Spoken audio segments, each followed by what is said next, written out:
ॐ नमः सिद्धेभ्यः।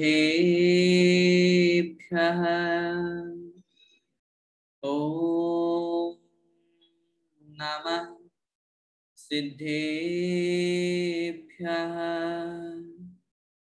ॐ नमः सिद्धेभ्यः।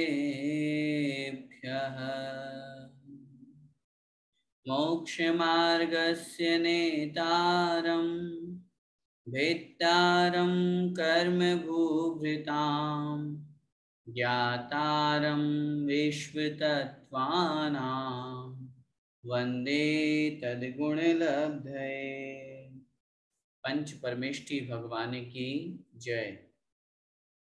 द्वादशांग जिनवाणी माता की जय। आचार्य भगवंत श्री उमा स्वामी मुनि महाराज की जय। आचार्य भगवंत श्री विद्यासागर जी महामुनिराज की जय। पूज्य गुरुदेव मुनि पुंगव श्री सुधा सागर जी महाराज की जय। अढ़ाई द्वीपस्थ समस्त मुनिराजों की जय। आचार्य भगवंत श्री उमा स्वामी द्वारा विरचित श्री तत्वार्थ सूत्र जी ग्रंथादिराज का हम स्वाध्याय कर रहे हैं। 5 अध्याय हमारे पूर्ण हो चुके हैं। हमने एक एक सूत्र का उच्चारण सहित उसका विशेष व्याख्यान यहाँ पर समझा। अब आज की कक्षा से 6ठा अध्याय हमारा प्रारंभ हो रहा है। 6ठे अध्याय से 7वें अध्याय तक आश्रव तत्व का वर्णन है। जैसा कि पूर्व में बताया गया था, इन 10 अध्यायों में 7 तत्वों का वर्णन है। प्रारंभ के 4 अध्याय में जीव तत्व का, 5वें अध्याय में अजीव तत्व का, 6ठे और 7वें अध्याय में आश्रव तत्व का, 8वें अध्याय में बंध तत्व का, 9वें अध्याय में संवर और निर्जरा तत्व का तथा 10वें अध्याय में मोक्ष तत्व का वर्णन है। 6ठे और 7वें अध्याय में भी 6ठे अध्याय में यहाँ पर अशुभ आश्रव का वर्णन है और 7वें अध्याय में शुभ आश्रव का वर्णन है। हमारे जीवन में, या सिर्फ न मात्र हमारे ही अपितु प्रत्येक संसारी जीव के जीवन में या जीव को प्रति समय कर्मों का आश्रव होता है। वह आश्रव क्यों होता है, किस कारण से होता है, कैसे होता है, किन कर्मों का आश्रव होने में क्या निमित्त बनते हैं, वो सारा का सारा विषय हम इस अध्याय में पढ़ेंगे। इसलिए आचार्य श्री इस अध्याय को पढ़ाते समय बोलते हैं, ये अध्याय हम गृहस्थों के लिए और न मात्र केवल गृहस्थों के लिए अपितु प्रत्येक प्राणी मात्र के लिए, जो विवेकी है, समझदार है, उसके लिए ये बहुत महत्वपूर्ण है। वो ये जान सकता है मेरे इस कर्म का आश्रव किस कारण से हो रहा है, और जिस निमित्त से विशेष रूप से आश्रव हो रहा है, अगर वह उस निमित्त को, उन कारणों को रोकेगा, उनसे दूर होने का प्रयास करेगा, तो उस निमित्त से होने वाले आश्रव से भी वो बच पाएगा। इसलिए आचार्य श्री कहते हैं ये अध्याय छठा हुआ है, 6ठा अध्याय छठा हुआ है, विशेष है। हम सभी परम सौभाग्यशाली हैं कि हमें इस अध्याय को पढ़ने का अवसर मिल रहा है। आचार्य भगवंत उमा स्वामी महाराज ने पूरे तत्वार्थ सूत्र को लिख करके हमारे ऊपर बहुत बड़ा उपकार किया है। उनका स्मरण करते हुए और इस अध्याय को अपन प्रारंभ कर रहे हैं, जिसमें आश्रव तत्व में अशुभ आश्रव का वर्णन यहाँ पर इस अध्याय में पढ़ने को मिलेगा। और उस अशुभ आश्रव में जो हमारे कर्म हैं 8 प्रकार के, उन 8 कर्मों के आश्रव के कारण क्या क्या है, ज्ञानावरण कर्म क्यों बनता है, किस कारण से बनता है। बहुत से लोगों की शिकायत होती है हमें याद नहीं होता, हम खूब पढ़ते हैं तो भी हमें याद नहीं होता। बहुत से माताओं बहनों की शिकायत होती है हमारे बच्चे का हम ज्ञान बढ़ाना चाहते हैं, उसकी बुद्धि कैसे बढ़े। वो सारे के सारे सॉल्यूशन हमें यहाँ मिलेंगे। जिन जिन निमित्तों से ज्ञानावरण कर्म का आश्रय होता है, हम वो काम नहीं करेंगे, हम वो क्रियाएं नहीं करेंगे। हमारा मोह बढ़ता है, मिथ्यात्व बढ़ता है, जिससे हमारा संसार में हमारा परिभ्रमण होता है। तो हम क्यों भटक रहे हैं? हमारा हमें हमें मिथ्यात्व का बंध क्यों हो रहा है? हम मिथ्या दृष्टि क्यों बने हुए हैं? उसके पीछे क्या कारण है? उसके पीछे कारण है दर्शन मोह के प्रति हम, जो यहाँ पर दर्शन मोहनी के आश्रय के कारण अपन पढ़ेंगे, उसमें अपन को वो बात समझ में आएगी। ऐसे ही हम सुख प्राप्त करना चाहते हैं, तो आचार्य महाराज कहते हैं सुख प्राप्त करने के लिए साता वेदनी कर्म का आश्रय होना चाहिए, और जब आश्रय के साथ में वो उदय होगा तो आत्मा का कल्याण करेगा। तो अब साता वेदनी को ग्रहण करने के लिए, साता वेदनी रूप सुख को ग्रहण करने के लिए हमें क्या करना चाहिए? तो वो निमित्त अपन पढ़ेंगे तो वो अपने जीवन में आएंगे, और असाता आदि दूर करने का भाव बनेगा अपना। तो कहने का मेरा तात्पर्य सिर्फ इतना सा है, ये सारा का सारा पूरा अध्याय जो है ये बहुत महत्वपूर्ण है। हमें एक एक सूत्र को बहुत अच्छी तरह से समझ करके अपने आश्रय से बचने का प्रयास करना है, और एक दिन ऐसा भाव भाना है कि अपन पूर्ण रूप से, चाहे वो शुभ आश्रय हो चाहे अशुभ आश्रय हो, क्योंकि गृहस्थ में है अपन, या जब तक अपना शुभोपयोग रूप अवस्था है तब तक अपन शुभास्त्रों को रोकने की भावना भी नहीं भा सकते, क्योंकि शुभास्त्रों को ही तो करने के लिए यहाँ पर बैठे हुए हैं। अभी अपन पढ़ेंगे इस अध्याय में शुभास्त्रों क्या है, उससे क्या होता है। हम अभी वर्तमान में ये भावना भाएं, हमारा भगवान अशुभास्त्र रुके, हमारा अशुभ उपयोग से हम दूर हो, हम पापों से प्रवृत्ति में जो हमारा जीवन जा रहा है उससे हमारा जीवन दूर हो, हम शुभ में प्रवृत्ति करें, पुण्य रूप क्रियाओं में प्रवृत्ति करें, धर्म की क्रियाएं करें, और एक दिन ऐसा आए हम शुद्धोपयोग को प्राप्त होकर के वो शुभोपयोग रूप जो क्रियाएं हैं वो अपने आप छूट जाएंगी, उन्हें छोड़ने की आवश्यकता नहीं है, वो अपने आप छूट जाएं और हम शुद्धोपयोग को प्राप्त होकर के शुद्ध आत्म स्वरूप में लीन हो, ऐसी भावना अपन यहाँ पे करें। आइए हम इस आश्रव तत्व का वर्णन समझने के लिए छठा अध्याय प्रारंभ करते हैं।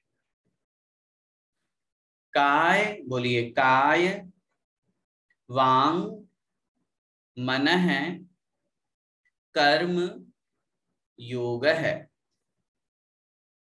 काय वांग मनः कर्म योग है।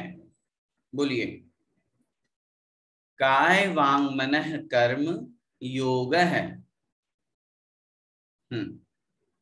कर्म योग है शब्द नहीं पढ़ना, कर्म अलग है और योग है अलग है, ठीक है। हाँ, आचार्य श्री कहते हैं सूत्र का उच्चारण भी ऐसा हो कि बस उच्चारण में ही अर्थ पता चल जाए, तब तो उच्चारण का मजा आएगा, नहीं तो आपने मिक्सअप कर दिया, इधर का उधर कर दिया तो फिर समझ में नहीं आएगा। जिसको अर्थ पढ़ रहे हैं जो, या जिनको अर्थ आता है, उच्चारण में ही अर्थ समझ में आ जाए।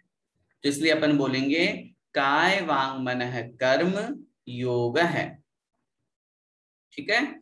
इस सूत्र में योग की परिभाषा बताइए आचार्य महाराज ने। काय वांग मनः, काय मतलब शरीर, वांग मतलब वचन, और मनः मतलब मन। शरीर, वचन और मन में जो कर्म, कर्म का मतलब होता है क्रिया, कर्म का मतलब क्रिया, हलन चलन। हम ये कहेंगे शरीर, वचन और मन में जो क्रिया होती है, जो हलन चलन होता है, उसका नाम योग है। योग किसे कहते हैं? मन वचन काय की क्रिया का नाम योग है। अब क्रिया मतलब हलन चलन, अब हलन चलन का मतलब ये मत लगाइएगा एक स्थान से दूसरे स्थान पे, यहाँ उस हलन चलन या उस क्रिया की बात नहीं चल रही है जो एक स्थान से दूसरे स्थान पे होती है।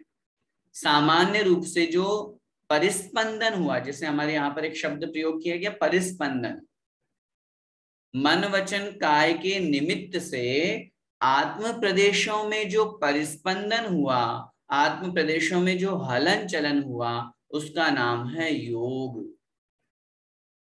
समझ में आई परिभाषा? अच्छी तरह से समझिए।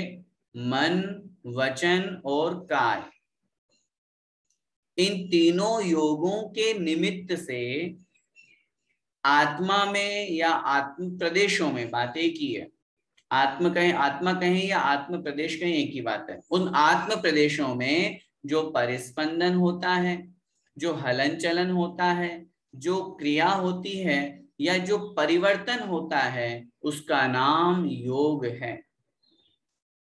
ठीक है। वो योग 3 प्रकार का हो गया, मनोयोग, वचन योग और काय योग। पहली बात, पहला प्रश्न, मनोयोग किसे कहते हैं?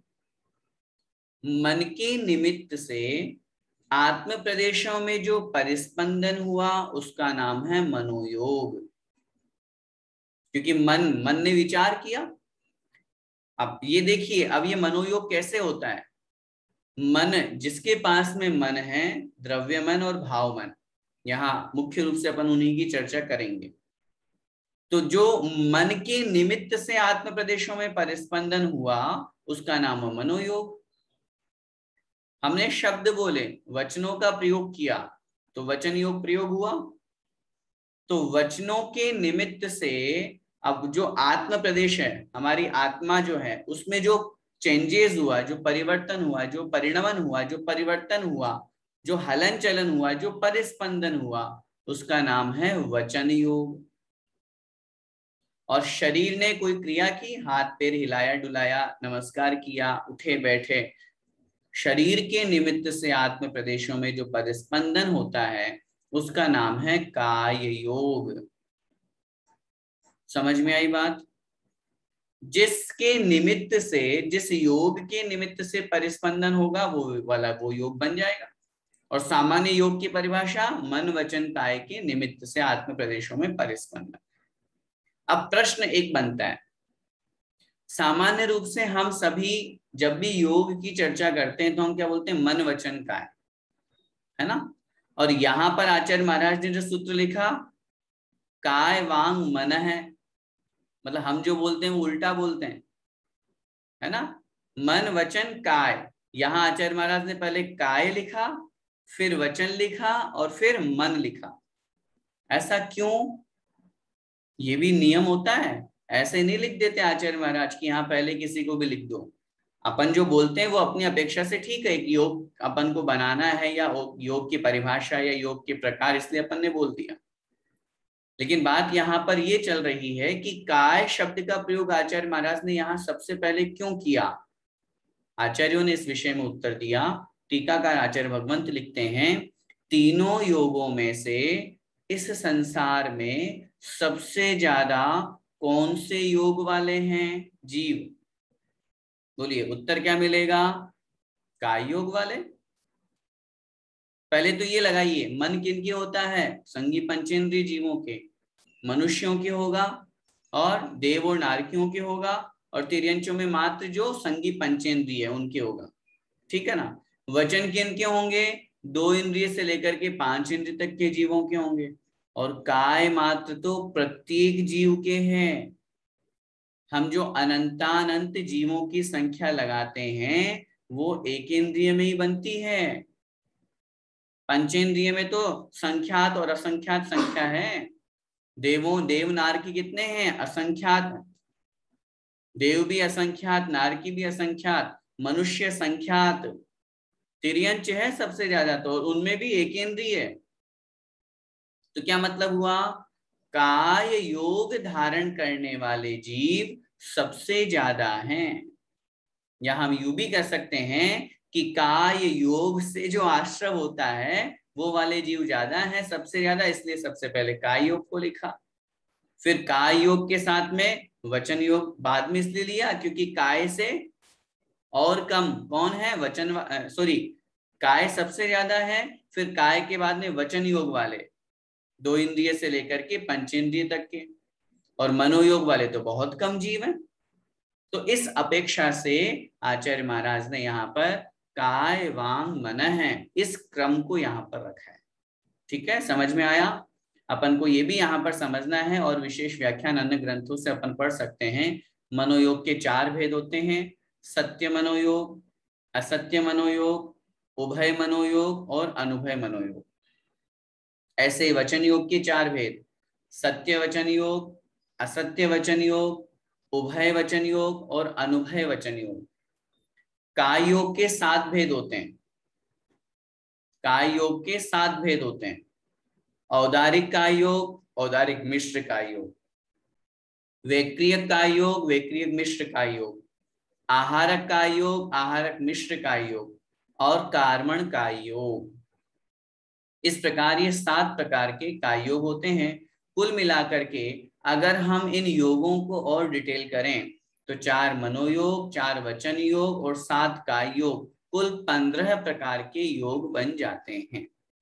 मुख्य रूप से 3 प्रकार के योग और डिटेल करने पर 15 प्रकार के योग। ठीक है, तो ये हमारे यहाँ पर अपन ने यहाँ योग की परिभाषा पढ़ी। आगे देखिए अगला सूत्र, स आश्रव है। बोलिए, स आश्रव है। स है, सह मतलब वह कौन? ऊपर हम क्या पढ़ के आए हैं? योग। वह जो योग है वह योग ही आश्रव है, आश्रव है। आश्रव की क्या परिभाषा है? आश्रव अपन जो पहले बालबोध भाग 1 आदि या अन्य छोटे छोटे ग्रंथ पढ़ के आए, उनमें क्या लिखा आश्रव की परिभाषा? कर्मों के आने के द्वार को आश्रव कहते हैं। ये पढ़ा ना अपन ने बालबोध में। ठीक है, अब वो जो आश्रव है वो तो एक सामान्य परिभाषा हो गई। अब वो कर्म क्यों आ रहे हैं? कर्मों के आने के पीछे कारण क्या है? योग है। कर्मों का आश्रव क्यों होता है? योग के कारण से होता है। तो आचार्य महाराज ने कारण कार्य का उपचार करते हुए, कारण को कार्य में ही संग्रहित करते हुए योग को ही आश्रव कह दिया। पिछले सूत्र में क्या लिखा था? मन वचन काय की क्रिया परिस्पंदन का नाम योग है, या मन वचन काय के निमित्त से आत्म प्रदेशों में जो परिस्पंदन होता है उसका नाम योग है, और उस योग से आश्रव है, आश्रव होता है। आचार्य महाराज ने यहाँ कह दिया स आश्रव है, वह योग ही आश्रव है, अर्थात कारण को ही कार्य मान लिया। क्यों? क्योंकि उसके बिना आश्रव होता ही नहीं है। पूरे संसार में जिस भी आयु में, जिस भी पर्याय में, जिस भी गति में जो भी जीव है, उसके जो कर्म का आश्रव हो रहा है उसका कारण क्या है? योग। मन, वचन और काय। किसी के मनोयोग मात्र से होता है, ऐसा कोई सा भी जीव नहीं। अगर मनोयोग है तो काय योग और वचन योग होंगे ही होंगे। तीनों योगों से, कोई तीनों योगों से आश्रव करता है। किसी के 2 ही निमित्त हैं, अगर वो 2 इंद्रिय से लेकर के असंगी पंचेंद्रिय तक का जीव है, या यूं कहें एक इंद्रिय से लेकर के असंगी पंचेंद्रिय तक का जीव है, उसके आश्रव होने में 2 ही निमित्त हैं। कौन कौन से? काय और वचन। और जिसके जो एकेंद्रिय मात्र है, जिसके शब्द भी नहीं है, वचन वर्गणा भी नहीं है, रसना इंद्रिय भी नहीं है, तब ऐसी स्थिति में उसके आश्रव में सिर्फ एक ही निमित्त है, काय योग। इसलिए कोई 1 के निमित्त से, कोई 2 के निमित्त से और कोई 3 के निमित्त से कर्मों का आश्रव करते हैं। लेकिन ये निमित्त को ही आचार्य महाराज ने यहाँ पर कार्य बताते हुए लिख दिया, स आश्रव है, वह योग ही आश्रव है। इसलिए जहां तक योग है वहां तक आश्रव होगा। कहां तक है योग? आचार्य ने लिखा 13वें गुण स्थान तक योग अवस्था बनती है। 13वें गुण स्थान का नाम क्या है? सयोग केवली, है ना? सयोग केवली, वहां तक योग है। और इसीलिए 13वें गुण स्थान तक कर्मों का आश्रव। अभी हम आगे पढ़ेंगे वो आश्रव कैसा है, वो एक अलग बात है, उसकी एक विशेषता बनेगी। लेकिन जब केवली भगवान के, अब आप क्या सोचते हैं, अपन लोग क्या सोचते हैं, हम तो कौन से खेत की मूली है या कहाँ है अपन? भगवान के भी आश्रव हो रहा है।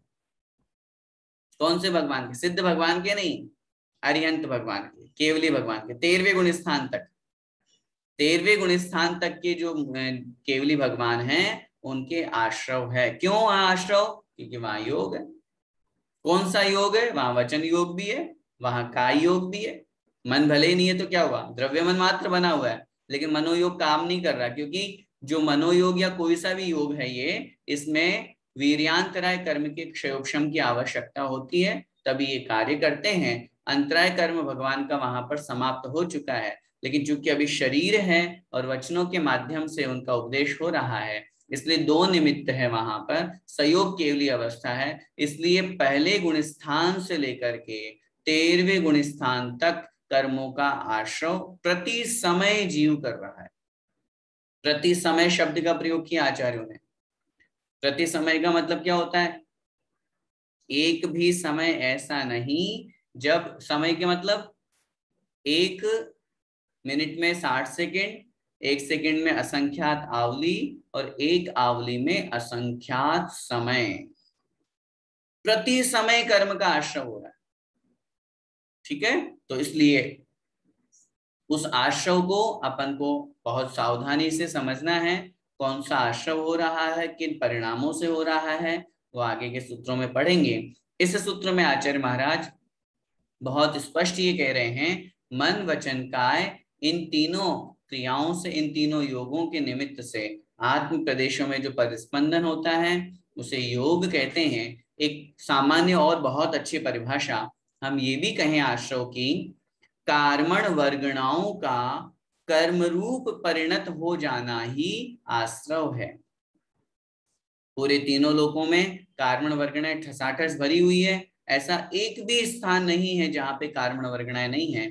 आत्मा सब जगह है। वह आत्मा, वह जीव जैसे ही कोई परिणाम करता है, मन वचन काय का निमित्त से उसमें परिस्पंदन होता है, तुरंत जो कर्मण वर्गणाएं हैं वो कर्म रूप आत्मा के साथ में परिणत हो जाती है, तुरंत अपने आप। ये नेचुरल प्रोसेस है। कर्म को बांधने वाला, कर्म को छुड़ाने वाला, कर्म को इस तरह से घुमाने वाला कोई व्यक्ति नहीं बैठा हुआ। कहीं हम ये सोचें कि कोई भगवान बैठा हुआ है जो जो जैसा कर्म करता है, जो जैसा गलत काम करता है उसको वैसा कर्म बांध देता है। नहीं, भगवान को ये सब करने की फुर्सत नहीं है। और भगवान तो वीतरागी हो गए, उन्हें क्या लेना देना। अगर वो ये सभी लेखा जोखा करने में अकाउंटेंट बन करके थोड़े ना बैठे रहेंगे वो हमारे। भगवान तो वीतरागी हैं, उन्होंने तो कर्मों का नाश कर दिया।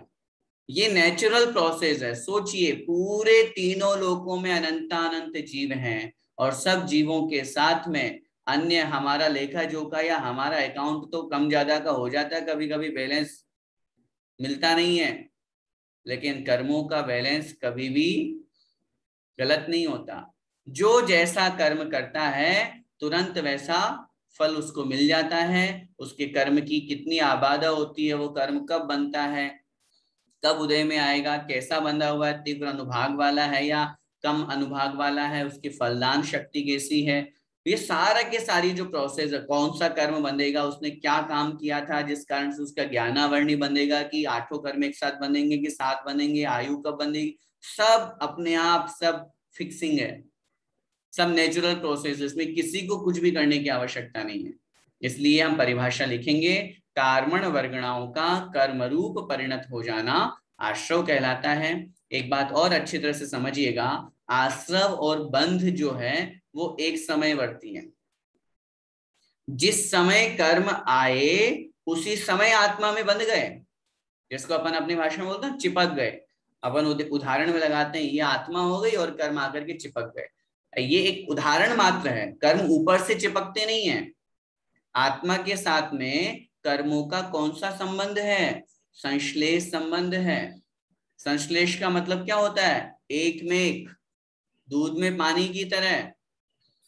जिस प्रदेश पर आत्मा है उसी प्रदेश पर कर्म है, उसी प्रदेश पर एक में एक है, ऊपर से चिपके हुए नहीं है। जैसे दर्पण में धूल मिट्टी चिपकी है, ऐसे नहीं चिपकते कर्म। कर्म आत्मा के अंदर प्रवेश करते हैं। तो वो जो कर्म आए और आकर के आत्मा से एक में एक संबंध, हाँ वो एक कथन करने में अलग प्रोसेस आ गई। कर्म रूप परिणत जो हुई, कर्मण वर्गणाएं जो कर्म रूप परिणत हुई, उसका नाम है आश्रव। और वो जो आत्मा के साथ में संश्लेष संबंध जुड़ गया उसका नाम बंध। तो इस तरह से ये कर्मों का आश्रव हुआ करता है। इसमें मुख्य निमित्त या मुख्य क्या कहें, मुख्य जो कारण है वो कारण ही मन वचन काय रूप योग हुआ करता है। अब प्रश्न ये बनता है, कौन सा कर्म कब बनता है? कर्मों में भी अवस्थाएं होती है, कोई अच्छे कर्म होते हैं, कोई बुरे कर्म होते हैं। तो कौन से निमित्तों से कौन सा कर्म बनता है? तो यहाँ पर आचार्य महाराज अगला सूत्र लिख रहे हैं, शुभ पुण्यस्या, बोलिए, शुभ पुण्यस्या शुभ पापस्य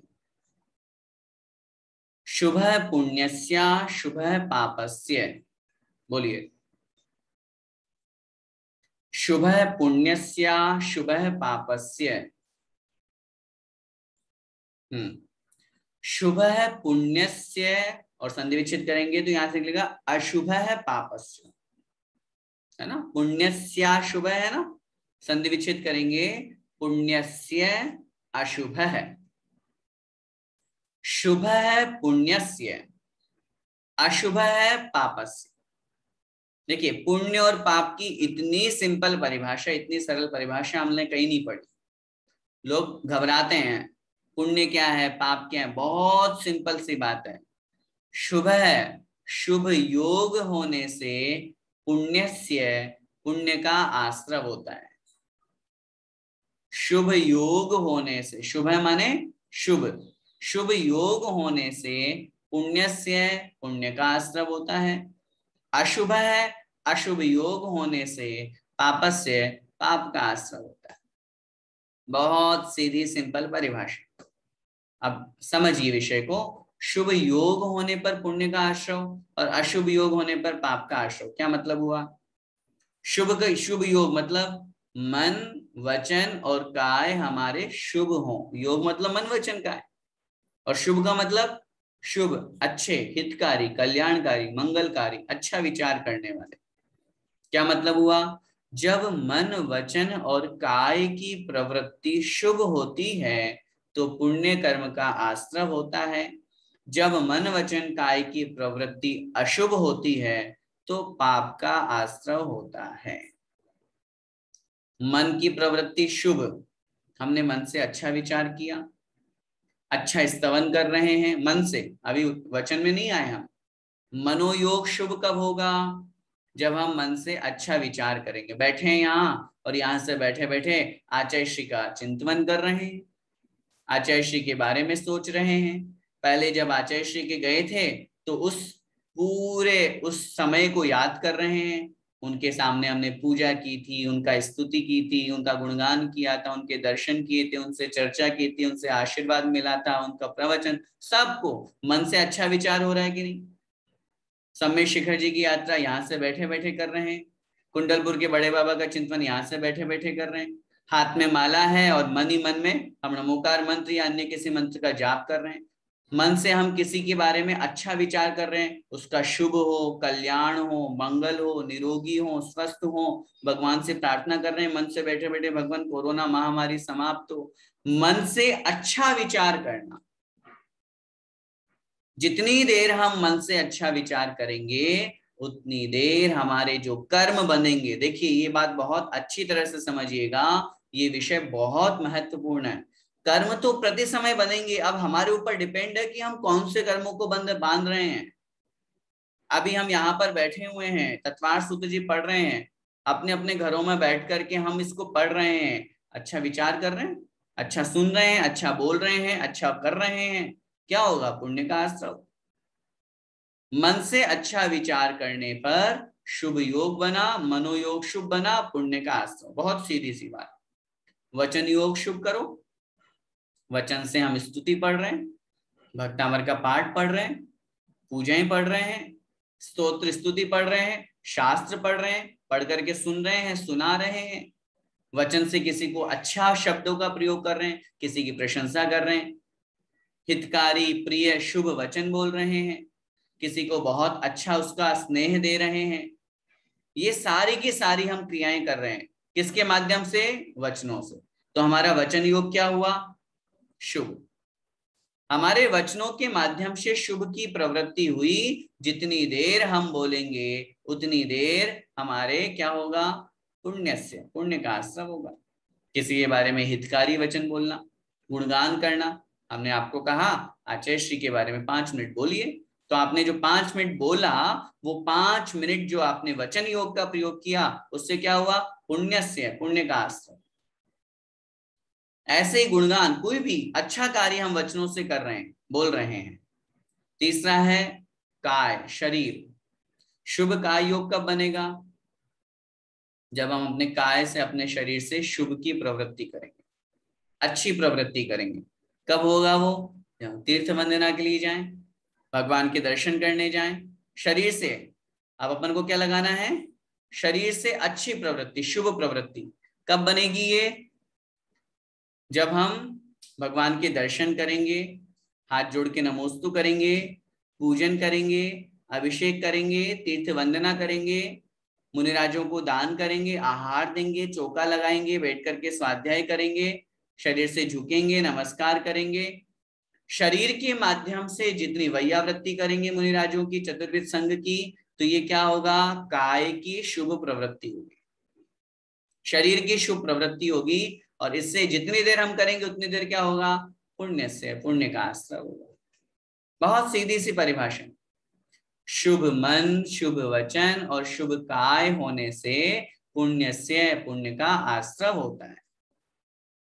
अब लगाइए अशुभ, अशुभ मन वचन काय से क्या होगा, आचार्य महाराज लिख रहे हैं अशुभ है पापस्य, अशुभ योग होने से पापस्य, पाप का आश्रय होगा। अशुभ मनोयोग का प्रवर्तन कैसे होता है, बैठे हैं और यहां से बैठे बैठे फालतू में किसी के बारे में विचार कर रहे हैं, उसका बुरा हो जाए, उसका ये हो जाए, कुछ नहीं कर रहे हैं मना। क्योंकि देखिए ये बात बहुत अच्छी तरह से समझिएगा, मन वचन और काय एक समय में एक योग प्रवृत्त होता है, तीनों एक साथ नहीं होते, पहली बात। दूसरी बात, हम कुछ भी नहीं कर रहे हो तो भी हमारा मनोयोग तो चलता ही रहता है ना। हमको किसी ने पूछा आप क्या सोच रहे हो, कुछ नहीं सोच रहे, अरे ऐसा हो ही नहीं सकता, कुछ नहीं सोच रहे, कुछ ना कुछ तो सोचेंगे, बिना सोचे अपन रह ही नहीं सकते। तो वो जो सोच रहे हैं वो क्या सोच रहे हैं, किसी के बारे में बुरा सोच रहे हैं। उसने मेरे साथ में कल ऐसा कहा था ना, अब मैं देखता हूँ मैं उसको मजा चखाऊंगा। बोल कुछ नहीं रहे, क्रिया कुछ नहीं कर रहे, लेकिन मन ही मन में उसके प्रति हमने दुर्भावनाएं प्रेषित कर दी, मन से गलत विचार कर रहे हैं, मन से किसी को मारने का, किसी को ठगने का, किसी की चोरी करने का, झूठ बोलने का, किसी के साथ गलत काम करने का मन से विचार कर रहे हैं। हाँ मेरा बर्थडे आ रहा है, अब मैं उनसे, अपने पापा से इतना महंगा गिफ्ट मांगूंगा, अपने श्रीमान जी से, अपनी श्रीमती जी से, कुछ भी, ये संसार है अपना। अपन मन से कुछ भी जो विचार कर रहे हैं अगर वो अशुभ है तो मान करके चलिएगा पापस्य, पाप का आश्रय। मन वचन से अशुभ बोल रहे हैं, वचन योग की प्रवृत्ति अशुभ कैसे होगी, वचन से अशुभ कैसे बोल रहे हैं, किसी को गाली गलौज कर रहे हैं, किसी को गंदा बोल रहे हैं, किसी को अपशब्द बोल रहे हैं, ऐसे शब्दों का प्रयोग कर रहे हैं जो सामने वाले के दिल को ठेस पहुंच रही है। इस तरह के शब्द बोलने से वचनों की अशुभ प्रवृत्ति हुई, और अशुभ प्रवृत्ति होने से पापस्य, पाप का आश्रय। टिट फॉर टिट, यहाँ कुछ भी लेना देना नहीं है, यहाँ कोई किसी का लाग लपेट नहीं है कि किसी को कर्म के पास में चले जाओ, उसकी दोस्ती है तो वो उसको बचा लेगा, कुछ नहीं। जो जैसा कर रहा है उसका वैसा कर्म बन जाएगा। अशुभ प्रवृत्ति काय से हो रही है, धर्म की क्रिया को छोड़ करके हम अधर्म की क्रिया कर रहे हैं, हम व्यापार कर रहे हैं, कहीं आना जाना कर रहे हैं, घर गृहस्थी में सब काम कर रहे हैं। इससे क्या हो रहा है, शरीर जो है हमारा वो कहाँ जा रहा है, अशुभ की प्रवृत्ति में जा रहा है। इसका नाम अशुभ योग है, अशुभ काय योग है, पापस्य, पाप का आश्रय होगा। बहुत सीधी सी सिंपल सी परिभाषा, जहां पर मन वचन काय शुभ हो, अच्छे हो, तब पुण्य से, पुण्य का आश्रय होता है। जहां मन वचन काय अशुभ होते हैं उसका नाम है पापस्य, पाप का आश्रय होता है। अब हम अपने आप में ये विचार करें, दिन में 24 घंटे होते हैं, अब हमारा शुभ में कितना प्रवर्तन होता है और अशुभ में कितना। आज के चिंतन का विषय, आज हम सभी को 5-5 मिनट यही चिंतन करना है रात में सोने से पहले। हमारा सुबह से लेकर के रात को सोने तक, और रात में सोएंगे और सोते टाइम भी तो कर्म का आश्रय होगा ना। ऐसा तो है नहीं ना कि रात को सोते टाइम कर्म रुक जाते हैं, बोले हाँ बंदा सो गया है अब इसको डिस्टर्ब नहीं करो, है ऐसा तो नहीं होता। कर्म का आश्रय तो प्रति समय चल रहा है। अब अपन ये विचार करें अपने अशुभ आश्रय कितना हो रहा है और शुभ आश्रय कितना हो रहा है। अब वो कर्म जाने, कर्म अपने आप में आश्रय कितना कर रहे हैं, वो कर्म की व्यवस्था अपन अपनी तरफ से तो सोचे ना। सुबह से लेकर के शाम तक हमारा मन वचन काय रूप शुभ प्रवृत्ति कितनी है, उठे, नहाए धोए, मंदिर गए, तो नहाना धोना, उठने में, झाड़ू पोछा लगाने में शुभ प्रवृत्ति तो मेरे ख्याल से नहीं होगी, अशुभ ही है। लेकिन एक बात और मैं विशेष रूप से आपसे निवेदन कर दूं, हम सभी गृहस्थ हैं, हम गृहस्थों के लिए भी आचार्यों ने शास्त्रों में धर्म का उपदेश दिया है। और जहां धर्म का उपदेश दिया, शुभोपयोग की बात की, वहां उन्होंने ये नहीं लिखा कि धर्म सिर्फ मंदिर में होता है। बहुत अच्छी तरह से समझिएगा बात को। और मैं तो स्पष्ट रूप से सभी को ये निवेदन करता हूँ, मात्र धर्म मंदिर में होता हो तो 24 घंटे हमको मंदिर में बैठ जाना चाहिए। धर्म मंदिर में तो होता ही है, लेकिन धर्म जो है वो घर में भी होता है। हम गृहस्थ में रहते हुए भी धर्म को कर सकते हैं, सिर्फ और सिर्फ अपने उपयोग को बदलने की आवश्यकता है, अपनी प्रवृत्ति को बदलने की आवश्यकता है। हम जो भी क्रिया कर रहे हैं, उस क्रिया में अगर हमने ये विचार कर लिया, अरे कहीं जीव हिंसा तो नहीं हो रही, कहीं जीव तो नहीं मर रहे, हमारे निमित्त से कहीं पाप तो नहीं लग रहा, समझ लेना वही धर्म शुरू हो गया। हमेशा पूज्य गुरुदेव सुधा सागर महाराज जी बहुत से प्रवचनों में बहुत बार इस तरह की बात करते हैं और वो समझाते हैं, हमें नहाना, एक 2-3 उदाहरण से मैं आप लोगों के बीच में रखूंगा बात। हमें नहाना है, प्रतिदिन हम स्नान करते हैं क्योंकि हम गृहस्थ हैं, उसके बिना हमारा काम नहीं चलता। मैं अगर आपसे ये निवेदन करूं, प्रश्न करूं कि हम नहाते क्यों हैं, तो आप लोगों का क्या उत्तर होगा? शरीर में गंदगी हो जाती है, देखो पसीना कितना आता है, बदबू आती है, इस वजह से हमें नहाना पड़ता है। उत्तर गलत, उत्तर गलत। अब उस सोच को बदलिए, उस उपयोग को बदलिए, काम वही करना है, क्रिया वही करना है। हम उत्तर देंगे, क्या करें, शास्त्रों में लिखा है, जिनवाणी कहती है भगवान का अभिषेक करने से पहले नहा करके आइए, इसलिए हम अभिषेक करने के लिए नहाते हैं। नहाना है, वही जितना नहा रहे उतना ही नहाना है, 1 बाल्टी से 2 बाल्टी से, जितना, क्रिया वही है, सेम कॉपी है, क्रिया में कोई चेंजेस नहीं है, वही आपको साबुन लगाना है, वही सब क्रिया करना है, लेकिन उद्देश्य बदल गया। आप कहेंगे हमको मंदिर जाना है, हमको भगवान की पूजन करनी है, और पूजन करने के लिए नहाना पड़ेगा, और जब नहाना पड़ेगा तो भाई फिर क्या करें, हम तो मजबूरी है नहाना, क्योंकि बिना नहाए पूजन होती नहीं है। तो जो नहाने में जो पाप लग रहा था, जो नहाने में जो अशुभ प्रवृत्ति हो रही थी, वही अशुभ प्रवृत्ति अब शुभ में हो गई, वही अशुभ प्रवृत्ति शुभ में हो गई। अब वो नहाना पाप का कारण नहीं कहलाएगा, अब वो नहाना पुण्य का काम बन जाएगा। मैं इसलिए नहा रहा हूं क्योंकि मुझे भगवान का अभिषेक करना है, मैं इसलिए नहा रहा हूं क्योंकि मुझे भगवान के दर्शन करने, मैं इसलिए नहा रहा हूं क्योंकि मुझे भगवान की पूजा करनी है। ये बहुत अच्छी तरह से अपन को समझना चाहिए। कोई भी क्रिया हो, हम भोजन क्यों कर रहे हैं? अरे बहुत दिन हो गए, बढ़िया बारिश का मौसम है, अभी तो चल भी रहा है, बढ़िया पकोड़े बनाओ, हाँ मन प्रसन्न रहे, गरम गरम खाएंगे। अशुभ प्रवृत्ति, क्यों? लालसा हो गई ना, लालच हो गया। अब इसकी बाद में अगर अपन ये विचार करें, अब क्या करें, पापी पेट है, गृहस्थी है, संसार है, नहीं खाएंगे तो क्या होगा? और अगर नहीं खाएंगे तो न स्वाध्याय में मन लगेगा, न भगवान की पूजा प्रक्षाल में मन लगेगा, न मंदिर जाने में मन लगेगा।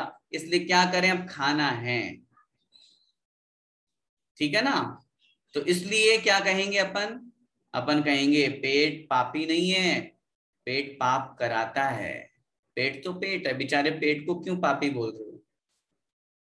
अपन गलत खाना चाहते हैं, अपन अभक्ष्य खाना चाहते हैं, उसकी जगह अपन ने ये सोच करके, पेट भरना है तो अच्छी वस्तुओं से भरे ना, हमारा पेट को कूड़ा कचरा थोड़ी ना जो अभक्ष्य डाल देंगे, कुछ भी डाल देंगे, जैसे तैसे कुछ भी डाल देंगे, नहीं। उसी पेट को भरने के लिए हम शुद्ध भोजन करेंगे, हम अच्छा भोजन करेंगे, ताकि हमारा मन भी पवित्र रहे, और जो हमारे शरीर जिसके माध्यम से चल रहा है, शरीर को चलाने के लिए डालना तो पड़ेगा ना भोजन आदि, तो वो अच्छा डालेंगे, तो वो ही जो भोजन है जो पाप की तरफ लेके जा रहा था, वही पुण्य में परिवर्तित हो जाएगा। ऐसे बहुत सारी बातें हैं, ये तो सब प्रवचन का विषय है, अभी अपन कक्षा पढ़ रहे हैं, जब कभी और विषय आएगा तो आप लोगों के बीच में निवेदन करेंगे। बात सिर्फ इतनी सी है, और समझना अपन को ये है, जहां पर मन वचन और काय शुभ होगा, और इसीलिए मैं आपसे निवेदन कर रहा हूं, गृहस्थ में भी अपन, घर में रहते हुए भी अपन इसको ठीक कर सकते हैं, शुभ कर सकते हैं। टटोलना है अपन अपने आप को, सुबह उठने से लेकर को रात को सोने तक, हमारा दिन भर किस में निकलता है। अब अभी तो मेहरबानी है कोरोना की, लॉकडाउन की, या यूं कहो कि ऑनलाइन क्लास चल रही है इसकी, अगर ये नहीं होता तो अभी तो टीवी चलती सबके घरों में, या फिर हम सो रहे होते हैं, तो कम से कम दिन के 1.5 घंटे, शाम को 1-1.5 घंटे कम से कम हमारा अशुभ उपयोग तो बच रहा है। और आजकल तो जिनवाणी, पारस इतने सारे चैनल में महाराज जी लोगों के इतने प्रवचन आते हैं। हम समय का सदुपयोग करें। क्या पढ़ा है आप खुद भी जानते हैं। आपने पिछला नाटक देखा था, क्या मिला उससे? खत्म हो गया वो तो। वो लड़ लड़ा के चले गए, घर घर गृहस्थी में आग लगा के चले गए। उनके जो हुआ सो हो गया। अच्छा, उनके होता कुछ नहीं है, वो तो एक मनोरंजन कर रहे हैं। उनके निमित्त से कितना राग द्वेष वो हमारे अंदर उत्पन्न हो जाता है। जरा कभी विचार करो इन बातों के ऊपर। टीवी देखते हैं हम, पिक्चर्स देखते हैं, ये सिर्फ एक, आप अगर आधा घंटा अपने आप को खुश रखने के लिए, मनोरंजन के लिए करो तो ठीक है। वैसे धर्म तो इसकी भी आज्ञा नहीं देता। ये एक लोक व्यवहार की बात आप लोगों से निवेदन कर रहा हूँ। लेकिन उसके अंदर इतना इंटर हो जाते हैं कि दूसरे दिन तक इंतजार रहता है। हाँ, लोगों को नींद तक नहीं आती, मेरे को पता है। हाँ, और फोन पे बातें होती है ना आपस में, हाँ आज उसने ये किया था, अब देखो कल क्या होता है। ये तक बातें होती है, हमारे हमारे बात करने के मुद्दे बन जाते हैं ये सब चीजें। सोचो, कभी हमने ये धर्म का मुद्दा बनाया? कभी हमने ये कहा आज तुमने कितना स्वाध्याय किया, आज तुमने कहाँ तक पढ़ा? कभी हमने ये सामने वाले से पूछा कि हमको ये समझ में नहीं आया, जरा ये बताओ? अपने समय का सदुपयोग अपन को करना है, जितना हो सके अपने मन, वचन और काय को शुभ में लेकर के जाना। बस एक ही उद्देश्य, और कुछ भी उद्देश्य नहीं, भूल जाओ सब कुछ। हमारा सीधा सा एक ही लक्ष्य है, पुण्य कमाने का। मन वचन काय हमारा शुभ हो, हमारा अच्छा हो। जितना हो सके अपने समय को पूरा, चाहे मन से अच्छा विचार, किसी का बुरा विचार करने से क्या होगा? उसका बुरा हो जाएगा। सामने वाले के लिए अगर हम गड्ढा खोदते हैं तो कहते हैं हमारे लिए खाई पहले से खुदी हुई तैयार मिलती है। क्यों? हमने सामने वाले के लिए बुरा सोचा तो हमारे कर्म बंध गया ना। अब शुभ कर्म बंध गया, पाप कर्म बंध गया। अब जब वो उदय में आएगा तो वो खाई पहले से तैयार है। अब सामने वाला चाहे गिरे नहीं गिरे, हमारे बुरा विचार करने से सामने वाले को गलत हो या नहीं हो, लेकिन हमारा गलत हो गया। क्यों? हमने अशुभ विचार किया, पापस्य, पाप का आश्रय हो गया। हम क्यों विचार करें किसी के बारे में? जो जैसा है उसको वैसा फल मिल जाएगा ना। उसने वैसा कर्म किया है तो उसको वैसा फल मिल जाएगा। हम तो उससे ये शिक्षा लें कि कहीं भैया हमसे ऐसी गलती ना हो जाए, कहीं हम ऐसा गलत काम नहीं कर जाएं। इसलिए अपन उससे और शिक्षा अपन को लेनी चाहिए। तो उसके बारे में बुरा विचार करने से मैं सभी माताओं बहनों से विशेष रूप से निवेदन, आजकल तो पुरुष वर्ग भी पीछे नहीं है, लेकिन फिर भी मैं निवेदन करना चाहता हूं, आप लोग सब मिलकर के बैठ करके बहुत सी पंचायती करते हैं, इधर उधर की बहुत बातें करते हैं, बहुत गपशप करते हैं। हाँ, वो अलग बात है, कोरोना या लॉकडाउन में मिल नहीं पाते तो इन्हीं पे सब चालू हो जाते हैं, फोन वोन पे ही। इन सब बातों को थोड़ा सा लगाम दें, शुभोपयोग की बातों की तरफ प्रवृत्ति करें। हम अच्छी चर्चा करें, अच्छा और क्रिएटिव काम क्या कर सकते हैं, हम किसी सामने वाले की हेल्प कैसे कर सकते हैं, किसी के ऊपर दया, उपकार, परोपकार, इन सब चीजों को निमित्त बना करके, आधार बना करके, और अपन अच्छी बातें करें, घर परिवार में अच्छा माहौल बनाएं। फालतू में बैठ करके बस सुबह शाम भोजन कर लिया, मंदिर जाए, बस हो गया। धार्मिकता का नाम क्या है आज हमारे जीवन में? कितने घर ऐसे हैं आज जैन समाज के, मैं अजैन से तो क्या उम्मीद करूंगा। हमारे जैन समाज में अपन लोग बस सुबह मंदिर जाए, भगवान के दर्शन कर आए, ज्यादा से ज्यादा हो गया तो आधा घंटे की पूजन कर आए, और बस अपने आप को, अरे साहब हम तो बड़े धर्मात्मा हैं, हम तो खूब धर्म करते हैं। और धर्म के नाम पे हम सिर्फ आधा घंटा जो मंदिर में गए, जो अभी मैं बात कर रहा था कि जो शुभ योग है वो जरूरी नहीं है कि मंदिर में हो, मंदिर में अशुभ योग भी हो सकता है। जितनी देर हम मंदिर में रहे उस समय हमारे मन वचन काय की प्रवृत्ति क्या थी? ये मत समझिएगा कि जहां पर हम रह रहे हैं मंदिर है तो वहां पुण्य का ही आश्रय होगा, पाप का नहीं होगा, ऐसा नहीं है। पुण्य और पाप सबका आश्रय प्रति समय चलता रहता है, कभी पुण्य का कभी पाप का। मंदिर में बैठे हैं तो पाप भी लग सकता है, वहां मंदिर में बैठे बैठे किसी के बारे में गलत विचार कर रहे हैं तो। मंदिर में बैठे हुए हैं और कोई व्यक्ति हमें दिख गया और दिख करके, अरे ये तो वही है, ये तो वही है, ये तो उसी परिवार से संबंध रखता है, कुछ ना कुछ हमारे माइंड में उसके लिए नेगेटिविटी चालू हो गई। लोग भूल गए पूजा, भूल गए माला, हम आंख तो बंद कर लिए लेकिन दिख रहे भगवान नहीं है, वो आदमी दिख रहा है। अब वो पुण्य की जगह पाप लग रहा है। इसलिए बहुत अच्छी तरह से, विषय तो बहुत सारा है, समय आपका हो रहा है, बस आज के लिए इतना ही। अपन इस विषय को बहुत अच्छी तरह से समझें। जहां हमारा मन, वचन और काय शुभ होगा वहां पुण्य का आश्रय होगा, और जहां मन, वचन, काय अशुभ होगा वहां पर पाप का आश्रय होगा। हम सभी बड़ी सावधानी से अपने मन, वचन, काय की प्रवृत्ति को अच्छे से अच्छा बनाने का प्रयास करें। आज की जो अपने 3 सूत्र पढ़े, एक बार उनका संक्षेप में रिवीजन करते हैं। काय, वांग, मनः कर्म योग है। काय मतलब शरीर, वांग मतलब वचन, मनः अर्थात मन, अर्थात मन, वचन, काय की प्रवृत्ति को, मन, वचन, काय की क्रिया का नाम योग है। या यूं कहें, मन, वचन, काय इन तीनों योगों के निमित्त से आत्म प्रदेशों में जो परिस्पंदन होता है, जो हलन चलन होता है, उसका नाम योग है। स आश्रव है, और वह योग ही आश्रव है। वह जो आश्रव है वह 2 प्रकार का होता है, शुभाश्रव और अशुभाश्रव, या पुण्याश्रव और पापाश्रव। जो आत्मा को पवित्र करता है उसका नाम पुण्य है, जो आत्मा को संसार में भटकाता है उसका नाम पाप है। शुभ योग होने से, मन, वचन, काय की प्रवृत्ति शुभ होने से पुण्य का आश्रय होता है, और मन, वचन, काय की प्रवृत्ति यदि अशुभ होती है तो उससे पाप का आश्रय हुआ करता है। हम सभी अपने मन, वचन, काय की प्रवृत्ति को शुभ करें, अच्छा करें, अच्छा विचार करें, अच्छा बोलें, और शरीर के माध्यम से अच्छी क्रियाएं करें, जिससे हमारे प्रति समय शुभ आश्रय हो, और हम पुण्य आश्रय को या पुण्य को प्राप्त करके अपने इस संसार में धर्म की क्रियाओं को करते हुए मोक्ष मार्ग पर लगे। क्योंकि बिना पुण्य के मोक्ष मार्ग पर भी नहीं लगा जाता, बिना पुण्य के मनुष्य पर्याय नहीं मिलती, बिना पुण्य की दीक्षा नहीं मिलती, बिना पुण्य के मुनि वेश नहीं मिलता। तो वो प्राप्त करने के लिए हमें पुण्य कमाना जरूरी है। पुण्य फला अरिहंता, बिना पुण्य की तीर्थंकर प्रकृति का बंध नहीं होता, बिना पुण्य के अरिहंत पद नहीं मिलता। जो लोग कहते हैं कि पुण्य बेकार है, पुण्य है, पुण्य के आश्रय की हमें बात नहीं करनी चाहिए, इस विषय में कल और हम व्याख्यान करेंगे। उस विषय को बहुत अच्छी तरह से समझ करके, बिना पुण्य के कुछ नहीं है। इसलिए अभी उद्देश्य और लक्ष्य तो हमारा पुण्य को कमाने का, पुण्य को बढ़ाने का ही करना चाहिए। आचार्य श्री बहुत बार अपने प्रवचनों में कहते हैं हमें अपने पुण्य को गाढ़ा करना चाहिए, पुण्य को बढ़ाना चाहिए, तब तो हमें अपना लक्ष्य मिलेगा, तब तो जो हम चाहते हैं वो वस्तु की प्राप्ति हमको हो पाएगी। इसलिए उस पुण्य को बढ़ाने के लिए मन, वचन, काय की प्रवृत्ति हमारी अच्छी हो, शुभ हो, इसी मंगलमय भावना के साथ में बोले द्वादशांग जिनवाणी माता की जय।